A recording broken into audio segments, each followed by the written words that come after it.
जय हिंद, वंदे मातरम। दोस्तों आज की वीडियो क्लास 11th की फाइनल बोर्ड एग्जाम की तैयारी करने वाले हर एक स्टूडेंट के लिए काफी ज़्यादा इंपॉर्टेंट फुल होने वाला है, क्योंकि दोस्तों आज की वीडियो में हम लोग क्लास 11 का जैक के द्वारा जो मॉडल सेट जारी किया गया उसका इकोनॉमिक्स का हम लोग कंप्लीट सोल्यूशन करेंगे। दोस्तों आप सभी को पता होगा कि मॉडल सेट से जो क्वेश्चन है वो बहुत सारे क्वेश्चन आपके बोर्ड एग्जाम में डायरेक्ट पूछे जाते हैं, ठीक है। इसलिए दोस्तों आपको हर एक मॉडल सेट को अच्छी तरह से पढ़ लेना ताकि आपका बोर्ड एग्जाम में एक भी क्वेश्चन गलत ना हो। दोस्तों बहुत सारे स्टूडेंट क्या होते हैं कि वीडियो को लास्ट तक नहीं देखते। दोस्तों मैं आपको बता दूं कि आपका 11 का जो बोर्ड एग्जाम होगा वो आपका लाइफ में, आपका जीवन में एक ही बार होगा और ये आपके लिए अंतिम समय, ठीक है। और दोस्तों आपके पास टाइम बहुत कम है, इसलिए दोस्तों आपको कम समय में अच्छी तरह से पढ़ाई करना है। दोस्तों बहुत सारे स्टूडेंट पढ़ के नहीं जाते, यदि आपसे क्वेश्चन को पढ़े नहीं रहेगा और वहाँ पे क्वेश्चन पूछ देता है तो लगने लगता पता नहीं क्वेश्चन कहाँ से आ गया, ठीक है। और इधर उधर देखने के चक्कर में गलत हो जाता है। इसलिए दोस्तों आपको ऐसी गलती नहीं करना, आपको हर एक क्वेश्चन को पढ़ना है ताकि दोस्तों आपको हर एक क्वेश्चन का आंसर याद हो जाएगा और आपका कॉन्फिडेंस लेवल जो है और भी अधिक बढ़ेगा, ठीक है। तो चलिए बिना टाइम वेस्ट किए आज के सुपरफास्ट वीडियो को स्टार्ट करते हैं। और आप 40 क्वेश्चन में से कितने क्वेश्चन के आंसर आप सही कर पा रहे हैं प्लीज कमेंट बॉक्स में कमेंट करके जरूर लिखिएगा, ठीक है।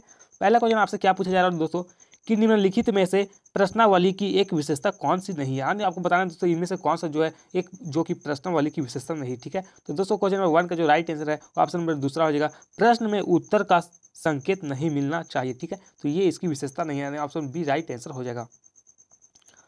अगला क्वेश्चन आपसे क्या पूछा जा रहा है कि संख्याकी का जनक किसे कहा जाता है। काफी ज्यादा इंपॉर्टेंट क्वेश्चन दोस्तों, ये जो संख्याकी है इनका जनक जो है वो किसे कहा जाता है। तो दोस्तों ग्राटफ्राइड एकेनवाल जो है इन्हें संख्याकी का जनक कहा जाता है, ठीक है। तो ऑप्शन बी राइट आंसर हो जाएगा। दोस्तों यहाँ पे जितने भी क्वेश्चन बताए रहे ये सभी क्वेश्चन आपके फाइनल बोर्ड एग्जाम से काफी ज्यादा इंपॉर्टेंट होने, तो आप सभी लोग अच्छी तरीके से याद कर लीजिएगा, ठीक है। अगला क्वेश्चन आपसे क्या पूछा जा रहा है कि अर्थशास्त्र जीवन के कारोबार के संदर्भ में मनुष्य का अध्ययन है, यह कथन किस अर्थशास्त्री का है। दोस्तों आपको बताना है कि जो कथन है वो इनमें से कौन सा अर्थशास्त्र के द्वारा दिया गया था। तो दोस्तों ये जो कथन है कि अर्थशास्त्र जीवन के कारोबार के संदर्भ में मनुष्य का अध्ययन है, ये जो कथन है वो अल्फ्रेड मार्शल के द्वारा दिया गया था, ठीक है। तो ऑप्शन सी राइट आंसर हो जाएगा, अल्फ्रेड मार्शल। दोस्तों ये जो अल्फ्रेड मार्शल इनका पुस्तक का जो नाम है दोस्तों वो प्रिंसिपल ऑफ इकोनॉमिक्स था, ठीक है। तो कई बार क्वेश्चन आपसे पूछा जा सकता है कि प्रिंसिपल ऑफ इकोनॉमिक्स पुस्तक किसकी है, तो अल्फ्रेड मार्शल की, ठीक है। तो दोस्तों आपको डिटेल बाय डिटेल पढ़ना है ताकि आपको क्वेश्चन एक भी गलत ना हो। अगला क्वेश्चन 4 में क्या पूछा जा रहा है कि मुक्तोत्तर प्रश्न के संबंध में कौन सा कथन सत्य है। यानी आपको इनमें से कौन सा जो कथन जो है वो सत्य है, ठीक है। तो दोस्तों क्वेश्चन नंबर 4 का जो राइट आंसर है वो हो जाएगा ऑप्शन नंबर ये, सही व्याख्या करना कठिन है, ठीक है। तो ये सही राइट आंसर हो जाएगा, ठीक है, ये कथन सही है। अगला क्वेश्चन 5 में क्या बोल रहा है कि परास का अर्थ क्या है। दोस्तों ये जो परास है इसका अर्थ क्या होता है, ठीक है, वो आपको बताना। दोस्तों परास का जो अर्थ होता है वो अधिकतम और न्यूनतम प्रेक्षणों के बीच का अंतर इसका अर्थ होता है, ठीक है। तो ऑप्शन ये राइट आंसर हो जाएगा। अगला क्वेश्चन आपसे क्या पूछा गया है दोस्तों कि लिंग के आधार पर भारतीय जनसंख्या को पुरुष एवं महिला को 2 वर्गों में विभाजित करना निम्न में से किस वर्गीकरण का उदाहरण है, ठीक है। आपको बताना कि लिंग के आधार पर जो पुरुषों और महिलाओं का जो वर्गीकरण किया जाता है उसका इनमें से कौन सा उदाहरण है, ठीक है, वो आपको बताना। दोस्तों क्वेश्चन नंबर 6 का जो राइट आंसर है वो ऑप्शन नंबर डी गुणात्मक, ठीक है। गुणात्मक के आधार पर लिंग को 2 भागों में बांटा जाता है, ठीक है। 7वां क्वेश्चन क्या बोल रहा है कि किसी सारणी में पंक्ति शीर्षक को क्या कहा जाता है। दोस्तों कोई भी सारणी है उसमें ये जो शीर्षक पंक्ति होता है उसे क्या कहा जाता है। तो दोस्तों उसे अवशीर्ष कहा जाता है, ठीक है। ऑप्शन सी राइट आंसर हो जाएगा, अवशीर्ष। अगला क्वेश्चन 8 में क्या पूछा गया है कि आयत चित्र किस प्रकार के चर के लिए बनाए जाते हैं। दोस्तों ये आयत चित्र है वो किस प्रकार के चर के लिए बनाए, चर कहने का मतलब दोस्तों जिसका मान बदलता है, ठीक है। तो ये किसके लिए बनाए जाते हैं, तो 8 का जो राइट आंसर है वो ऑप्शन नंबर ये होगा, सतत चर, ठीक है, सतत चर के लिए बनाए जाते हैं। अगला क्वेश्चन 9 में क्या पूछा जा रहा है कि सभी प्रेक्षणों के मूल्यों के योग को प्रेक्षणों की संख्या से भाग देने पर प्राप्त भागफल को क्या कहा जाता है, ठीक है। तो दोस्तों क्वेश्चन नंबर 9 का जो करेक्ट आंसर है वो होगा ऑप्शन नंबर यहाँ पे ये समांतर माध्य कहा जाता है, ठीक है, समांतर माध्य कहा जाता है। समांतर माध्य का जो फॉर्मूला होता है दोस्तों वो क्या होता है, तो सिग्मा x बटे n होता है, ठीक है। अगला क्वेश्चन 10 में क्या पूछा गया है कि निम्नलिखित में से किस औसत की गणना करने के लिए आंकड़ों को बढ़ते क्रम में रखना अनिवार्य है, ठीक है। दोस्तों आपको बताना इनमें से कौन सा औसत की गणना को जो है वो आंकड़ों को बढ़ते क्रम में रखना अनिवार्य होता है, वो आपको बताना है, ठीक है। तो दोस्तों यहाँ पे राइट आंसर माध्यिका को हमेशा बढ़ते क्रम में रखना अनिवार्य होता है, तो ऑप्शन बी राइट आंसर हो जाएगा।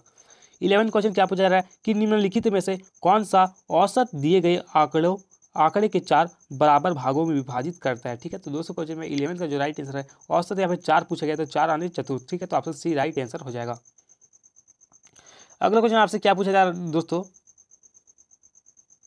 12 क्वेश्चन में क्या पूछा गया कि मानक विचलन के सापेक्ष माप को क्या कहा जाता है दोस्तों? ये मानक विचलन, इसके सापेक्ष माप जो होता है उसे क्या कहा जाता है? तो उसे परास गुणांक भी कहा जाता है, ठीक है। विचलन गुणांक भी कहा जाता है, ठीक है।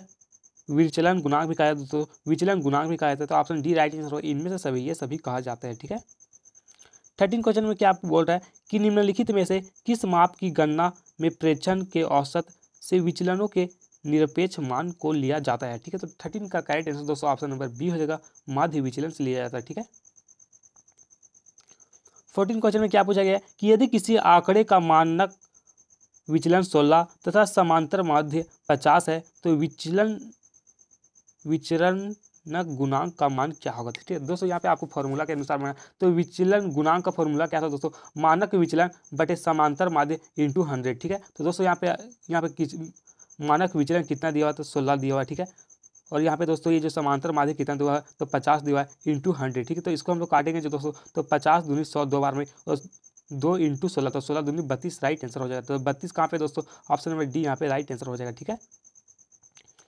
15 क्वेश्चन क्या पूछा जा रहा है कि सहसंबंध गुणांक को दो चरों के बीच किस प्रकार के सहसंबंध का संख्यात्मक माप है, ठीक है। तो दोस्तों क्वेश्चन नंबर 15 का जो करेक्ट आंसर है वो जो ऑप्शन नंबर बी, रेखीय सहसंबंध, ठीक है।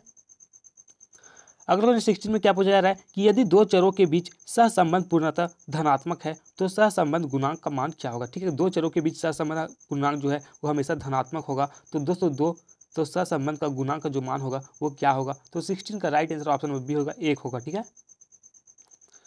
अगला क्वेश्चन नेक्स्ट क्या बोल रहा है कि कोटि सहसंबंध के विकास का श्रेय किसे जाता है? दोस्तों जो कोटि सहसंबंध है इसका विकास का श्रेय किसे जाता है? तो स्पीयरमैन को जाता है, ठीक है। Option C right answer, Spearman. अगला क्वेश्चन क्या बोल रहा है कि निम्न में से कौन सा सूचकांक खुदरा कीमतों और औसत परिवर्तन को मापता है, ठीक है। इनमें से कौन सा सूचकांक जो दोस्तों वो खुदरा कीमत और औसत परिवर्तन को मापता है? तो 18 का करेक्ट आंसर दोस्तों ऑप्शन नंबर डी हो जाएगा, उपभोक्ता कीमत सूचकांक, ठीक है। ये मापता है, ऑप्शन डी राइट आंसर हो जाएगा। दोस्तों जिन भाई और बहनों ने चैनल को सब्सक्राइब कर लिया उन लोगों को तहे दिल से धन्यवाद, और जिन लोगों ने चैनल को सब्सक्राइब नहीं किया यार प्लीज चैनल को सब्सक्राइब करें, क्योंकि दोस्तों वीडियो को बनाने में काफ़ी ज़्यादा मेहनत लगता है, ठीक है। अगला 19 में क्या बोल रहा है कि लेस्पेयर का कीमत सूचकांक में किसे भार के रूप में प्रयुक्त किया जाता है, ठीक है। तो दोस्तों 19 का जो करेक्ट आंसर है वो हो जाएगा ऑप्शन नंबर डी, यहाँ पे राइट आंसर हो जाएगा दोस्तों, आधार अवधि की मात्रा, ठीक है। ऑप्शन डी राइट आंसर हो जाएगा। अगला 20 में क्या बोल रहा है कि मदों के सापेक्षिक महत्व को बताने वाले सूचकांक को क्या कहा जाता है? ये जो मदों के सापेक्षिक महत्व होते हैं इन्हें बताने वाले सूचकांक को क्या कहा जाता है? तो उन्हें दोस्तों सरल सामूहिक सूचकांक कहा जाता है, ठीक है। ऑप्शन नंबर ये राइट आंसर, सरल समूहित सूचकांक, ठीक है। 21 क्वेश्चन क्या बोल रहा है कि अर्थव्यवस्था का प्राथमिक क्षेत्र किससे संबंधित? दोस्तों जो अर्थव्यवस्था का प्राथमिक क्षेत्र है वो किससे संबंधित? काफी आसान क्वेश्चन, तो कृषि से संबंधित, ठीक है। तो option number B right answer हो जाएगा। 22 क्वेश्चन क्या बोल रहा है कि योजना आयोग का गठन किस वर्ष किया गया था? दोस्तों ये जो योजना आयोग है इसकी गठन जो है वो 1950 ईस्वी में किया गया था, ठीक है। तो ऑप्शन सी राइट आंसर होगा, 1950 ईस्वी। अगला 23 में क्या बोल रहा है कि भारत की अंतिम पंचवर्षीय योजना कौन सी थी? दोस्तों भारत की अंतिम पंचवर्षीय योजना की बात करें तो 12वीं पंचवर्षीय योजना जो है वो भारत की अंतिम पंचवर्षीय योजना थी, ठीक है। इसका कार्यकाल कब से कब तक था दोस्तों? तो 2012 से लेकर के 2017 तक इसका कार्यकाल था, ठीक है। अगला क्वेश्चन यहाँ पे क्या पूछा गया दोस्तों 3 हो गया। 24 क्वेश्चन क्या बोल रहा है कि भारत में नई आर्थिक नीति की शुरुआत किस वर्ष हुई? दोस्तों भारत में जो नई आर्थिक नीति है इसकी जो शुरुआत है वो किस वर्ष हुई थी? तो 1991 ईस्वी में हुई थी, ठीक है। ऑप्शन सी राइट आंसर हो जाएगा, 1991 ईस्वी। अगला 25 में क्या बोल रहा है कि विनिवेश का उद्देश्य क्या है? दोस्तों ये विनिवेश है इसका उद्देश्य क्या होता है? तो दोस्तों विनिवेश का जो उद्देश्य होता है वित्तीय अनुशासन बढ़ाना, ये भी इसका उद्देश्य होता है, ठीक है। आधुनिकीकरण में सहायता देना, ये भी इनका उद्देश्य होता है। सरकार द्वारा आय एकत्रित करना, ये भी इसका उद्देश्य होता है। तो ऑप्शन डी राइट, इनमें ये सभी जो है वो विनिवेश के उद्देश्य होते हैं, ठीक है। अगला 26 में क्या बोल रहा है कि विश्व व्यापार संगठन यानी WTO की स्थापना किस वर्ष हुई? ठीक है दोस्तों, आपको बताना है ये जो WTO है विश्व व्यापार संगठन, इसकी स्थापना जो है वो किस वर्ष हुआ था? तो 1995 ईस्वी में WTO की स्थापना हुआ था, ठीक है। ऑप्शन बी राइट आंसर हो जाएगा। अगला क्वेश्चन क्या पूछा जा रहा है कि ग्रामीण जनता की आजीविका का मुख्य आधार क्या था? काफी सिंपल क्वेश्चन दोस्तों, आप सभी को पता है कि ग्रामीण में जितने क्षेत्र में लोग रहते हैं उनका मुख्य आधार क्या होता है? कृषि, यानी कृषि पर आधारित होते हैं, ठीक है, प्राथमिक क्षेत्र पर। तो ऑप्शन ये राइट आंसर हो जाएगा। 28 क्वेश्चन क्या बोल रहा है कि निम्न में से कौन सा देश कपास का सबसे बड़ा उत्पादक देश है। यानी आपको बताएं इनमें से कौन सा देश में कपास का उत्पादन सबसे अधिक होता है। तो दोस्तों भारत जो हमारा देश इंडिया है, यहाँ पे कपास का उत्पादन सर्वाधिक होता है। ठीक है, तो ऑप्शन डी करेक्ट आंसर हो जाएगा।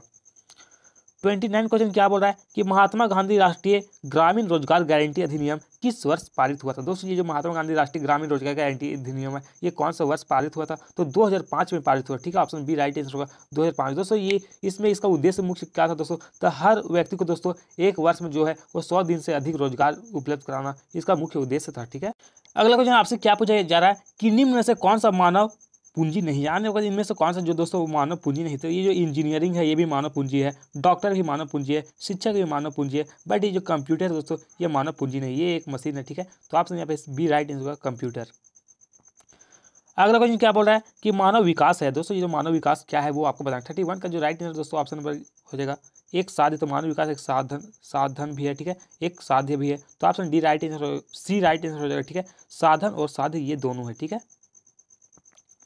32 क्वेश्चन आपसे क्या पूछा जा रहा है कि ज्ञान आधारित अर्थव्यवस्था के रूप में भारत के रूपांतरित होने के लिए निम्न में से कौन सा कारक उत्तरदायी है। ठीक है, तो 32 का राइट आंसर दोस्तों ऑप्शन नंबर यहाँ पे डी है, इनमें से भी। ठीक है, परिवहन का विकास भी इनके लिए काफ़ी ज़्यादा इंपॉर्टेंट रखता है, शहरीकरण भी इंपॉर्टेंट रखता है, सूचना और प्रौद्योगिकी का विकास भी काफ़ी ज़्यादा इंपॉर्टेंट रखता है। तो ऑप्शन डी राइट आंसर हो जाएगा। ठीक है, अगला क्वेश्चन 33 में क्या बोल रहा है कि आधारित संरचना के अंतर्गत आता है। दोस्तों ये आधारित संरचना है, इसके अंतर्गत इनमें से कौन सा आता है। ठीक है, वो आपको बताना है। ठीक है, ऑप्शन ये में दिया गया दोस्तों बिजली, तो ये भी आता है, सिंचाई भी आता है, सड़क का निर्माण भी आता है। तो ऑप्शन डी राइट आंसर हो जाएगा उपरोक्त सभी।